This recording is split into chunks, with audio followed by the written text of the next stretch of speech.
une primitive, la primitive. Si toi aussi tu n'arrives pas à faire une différence entre une primitive et la primitive, ou encore les primitives, c'est que cette vidéo, elle est faite pour toi. Il m'a touché, il a mis sa gaze sur moi. Tout ce que ma main touche brille comme de l'or, brille comme de l'or, brille comme de l'or. Yahweh.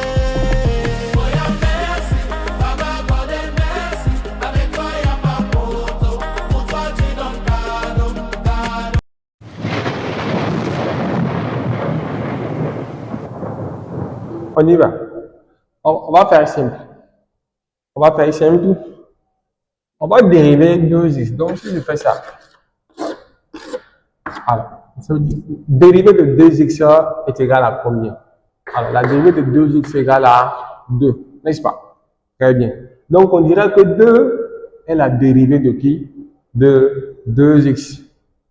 Tandis que, dans l'autre sens, on dira que 2x est la primitive de 2. Puisque si je suis ta dérivée, toi tu es ma primitive, c'est comme ça. Donc, si 2 est la dérivée de 2x, c'est que 2x est la primitive de 2. D'accord? Alors, prenons notre cas. Voilà, prenons notre cas. Prenons, par exemple, 2x plus 1. On va essayer de dériver 2x plus 1. Mais lorsqu'on dérive 2x plus 1, la dérivée de 1 c'est 0. La dérivée de 2x, ça fait encore 2. Du coup, on peut encore dire que 2 est la dérivée de 2x plus 1. Vrai ou faux? Et dans l'autre sens, on dira aussi que quoi? Que 2x plus 1 est la primitive de quoi? De 2. Puisque si 2 est la dérivée de 2x plus 1, 2x plus 1 est donc la primitive de 2. C'est ça? Mais là, on se rend compte qu'en réalité, il n'y a pas que 2x qui est la primitive de 2. Il y a aussi 2x plus 1 qui est aussi la primitive de 2. Donc, du coup, on vient dire maintenant qu'en réalité, 2x est une primitive de 2 et non encore la primitive de 2, puisqu'on pensait qu'il était seul. D'accord? Donc, on avait dit que 2x était la primitive de 2. Mais arrivé ici, on s'est rendu compte aussi que 2x plus 1 aussi est aussi primitive de 2. Donc, on dit, ah, comme c'est comme ça, on va dire que 2x maintenant est une primitive de 2. D'accord? Et 2x plus 1 aussi est une primitive de 2. C'est comme un couple qui a un seul enfant. Donc, si le couple a un seul enfant, on peut dire que c'est l'enfant de tel couple. D'accord? Maintenant, si le couple maintenant a 2 enfants, on va maintenant dire que, si on croise un enfant, on dira que cet enfant, c'est l'un des enfants de tel couple. D'accord? L'un des enfants. D'accord? Je vais dire que c'est l'enfant de tel couple, mais puisqu'il n'est plus seul. D'accord? Donc, c'est l'un des enfants de tel couple. Donc, ici aussi, c'est pareil.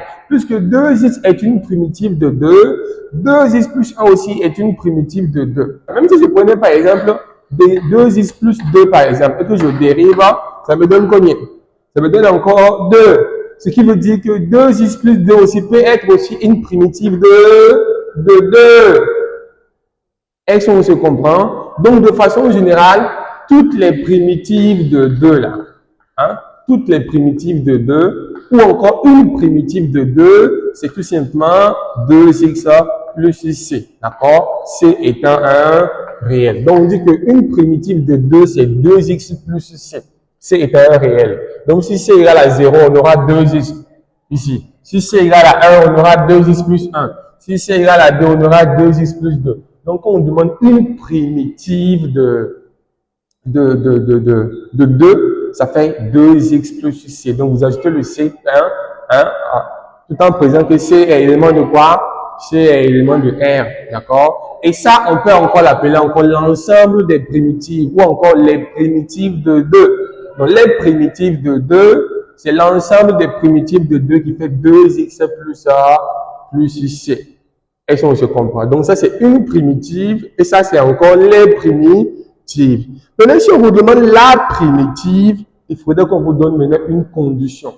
D'accord? Parce que la primitive, ça c'est que quand on demande la primitive, c'est qu'on demande une primitive particulière. D'accord? Si on vous demande par exemple, quelle est la primitive de 2 qui s'annule en 1? La primitive de 2 qui s'annule en 1. Donc, si je prends ça comme étant la primitive, je vais nommer ça par exemple, si ça là c'est f, d'accord, ça ce sera quoi? Grand f, d'accord? Donc, la primitive de 2 qui s'annule en 1, ça veut dire que quoi? J'ai f de grand x comme ça, égale à quoi? À 2x plus c. Maintenant, la primitive de 2 qui s'annule en 1, ça veut dire que f de 1 doit me donner quoi? 0. Est-ce qu'on se comprend? Or, f de 1 égale. Donc, vous remplacez ici x par 1. Ça fait 2 fois 1 qui fait 2 plus quoi? Plus c. Donc, f de 1, ça fait 2 plus c. Et donc, je viens maintenant dire, puisque f de 1 doit donner 0, ça veut dire que je dois avoir 2 plus c qui doit me donner quoi? 0. D'accord? Donc, ce qui signifie que quoi? Que c égale à quoi? C égale à moins 2. D'accord? Donc, je reprends maintenant ça. Je dirais maintenant que quoi? D'où, voilà, f de x égale à quoi? 2x moins 2. Donc, ça, c'est une primitive particulière, d'accord? Qui a été conditionnée. Donc, là, on vous donne une condition. Donc, quand on vous demande la primitive, on vous donne une condition. Mais quand on vous demande une primitive, on n'a pas besoin de vous donner de conditions. On ne vous donne pas de conditions. Donc, vous donnez juste une primitive, vous ajoutez seulement plus c, c'est tout. Donc, une primitive et les primitives, c'est la même chose, d'accord? Tandis que ce n'est pas la même chose avec la primitive. La primitive est toujours suivie d'une condition. Il faut qu'on vous donne une condition. Est-ce qu'on se comprend? Très bien. Donc, on va prendre quelques exemples très rapidement. Prenons la fonction x à la puissance n. Une primitive de la fonction x à la puissance n est x à la puissance n plus 1 sur quoi? Sur n plus 1 plus une constante quoi? C. C'est ça, non? Voilà. Je rappelle que c'est élément de quoi? C'est élément de R. Donc, une primitive de la fonction x à la puissance n est la fonction x à la puissance n plus 1 sur n plus 1. D'accord? Plus une constante C. D'accord? Maintenant, s'il arrive que le x à la puissance n est multiplié par une constante, par exemple, si j'ai k multiplié par x à la puissance n, donc le k, ça peut être égal à 1, 2, moins 1, donc 3 demi, donc k aussi est un réel. Donc, la primitive de ça, on conserve tout simplement le k. Non? Le k est toujours conservé, qui va tout simplement multiplier encore ça. Donc, x à la puissance n plus 1 sur quoi? Sur n plus 1, plus maintenant une constante c. Alors, un exemple. Voici par exemple la fonction f de x définie par 3x puissance 8 moins 7 demi x puissance 6 plus 10 sur 3 x puissance 5 plus x puissance 2 moins x plus combien? 1. D'accord? Alors, dans un premier temps, on va essayer de déterminer.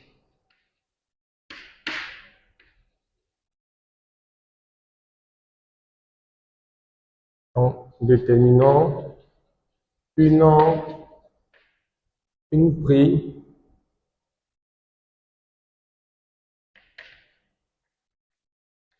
primitive de quoi?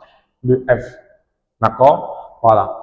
Donc, on va aller directement sans passer par les détails comme le domaine de définition, machin. Voilà, on va aller directement à l'essentiel. D'accord? Alors, une primitive de f, donc on va nommer ça quoi? Grand f, c'est ça? Donc ici, je m'assure seulement que les x puissance n soient bien dégagés. Donc je vois ça, je vois ça, je vois ça, il est là, très bien. Donc du coup, ici, je vais répondre directement. Donc f de x ici, il y a 3, je conserve le 3, d'accord, multiplié par barre de fraction. Donc la primitive de x puissance 8, d'après la formule, ça fait x puissance n plus 1. Donc le 8 devient 8 plus 1, ça fait x à la puissance 9. Sur n plus 1 encore, donc on reprend la même chose ici, sur 9. C'est bon? Moi maintenant, ici j'ai 7 demi, donc je reprends d'abord les 7 demi là, multiplié par barre de fraction. X puissance 6 devient x puissance 7 sur 7. Est-ce qu'on se comprend? Plus maintenant, je reprends aussi les 10 sur 3, multiplié par x puissance 5. Ça devient x puissance 6 sur 6. Plus, ici, il n'y a rien. Donc, je mets directement la barre. ça fait x puissance 3, parce que c'est 2, ça devient 3 sur 3. C'est bon? Ici, j'ai quoi? J'ai moins, donc je mets le moins et je mets la barre. Lui, il passe à 2, donc x puissance 2 sur 2. C'est bon? Et maintenant, le 1 là, dans la primitive d'un réel, on ajoute seulement x. Donc, si on ajoute 1 à x, ça devient 1x qui fait tout simplement plus x. Et comme c'est fini, je vais maintenant ajouter c, puisque c'est une primitive. Donc, il faut que j'ajoute c. D'accord? Maintenant, je vais bien maintenant arranger. Donc, j'aurai f de x égale.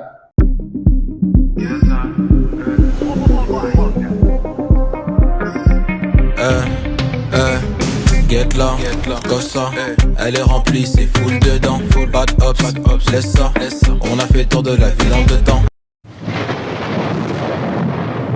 Plus ça, x plus c. Donc ça, c'est tout simplement une primitive. Ça, c'est une primitive de la fonction f.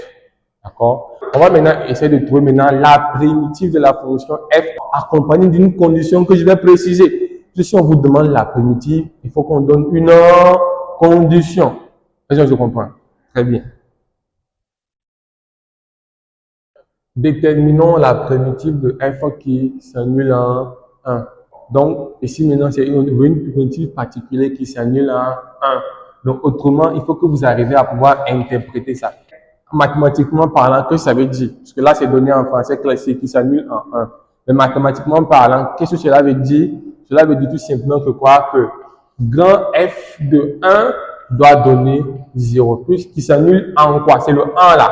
Le 1 là va remplacer le x. C'est en 1. Donc, ça veut dire que c'est F de 1 qui doit donner 0. Puisqu'on dit que ça s'annule. D'accord? Vu que ça s'annule en 1, donc, grand f de 1 doit donner 0. Donc, c'est cette condition qui vous est donnée comme ça. D'accord? Donc, il faut que vous arriviez à décortiquer cela d'abord, avant de pouvoir trouver la solution du moins. D'accord? Maintenant, on va chercher maintenant f de 1. Donc, f de 1. Donc, f de 1, on prend ça, on remplace tout ce qui est x par 1. Donc, ça fait 1 tiers 1 à la puissance 9. C'est bon.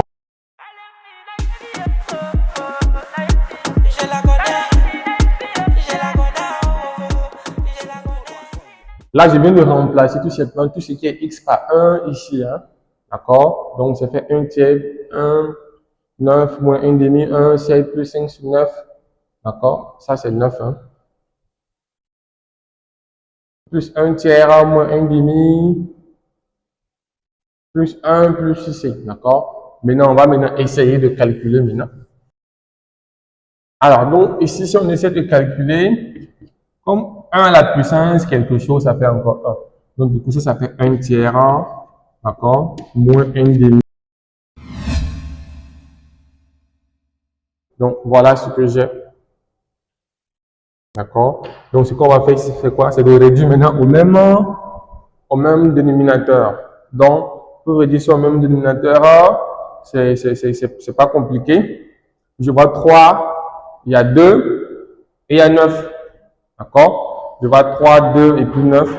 Donc, le PCM de 3, 2, 9, ça fait 18.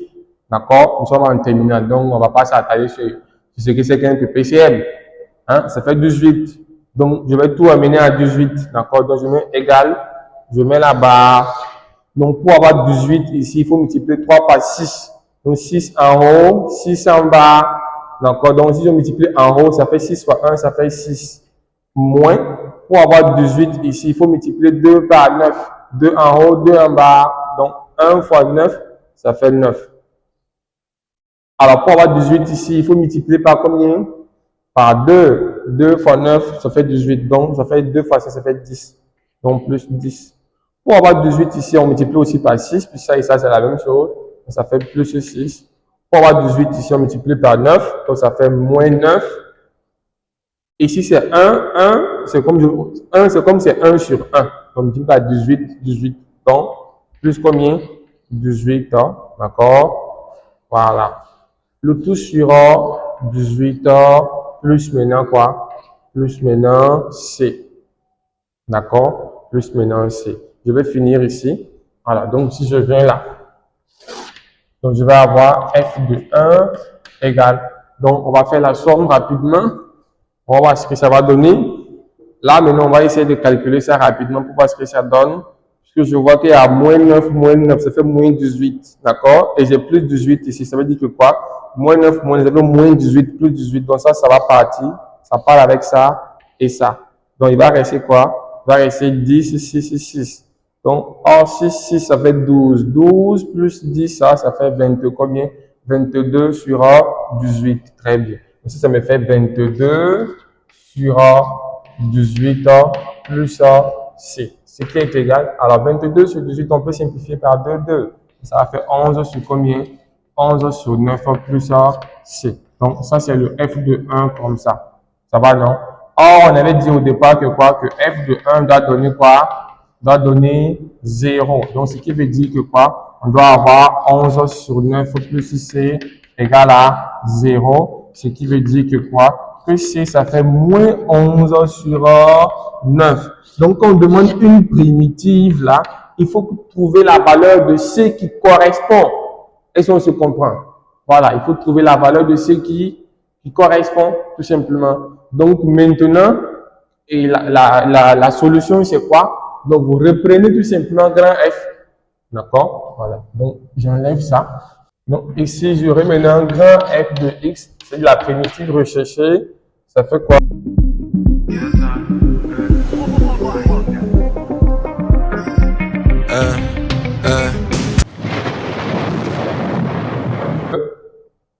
Plus XA. Maintenant, plus C. Sauf que le C maintenant est à combien? Moins 11 sur combien? Sur 9.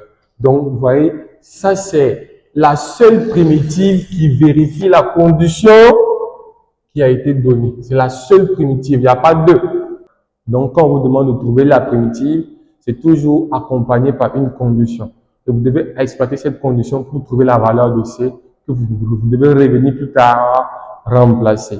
Donc, si tu as compris ça, on se retrouve très prochainement pour une nouvelle vidéo, d'accord, pour voir d'autres formes de primitives aussi. Get là, Gossa, elle est remplie, c'est full dedans, full bad ups, laisse ça, on a fait tour de la vie.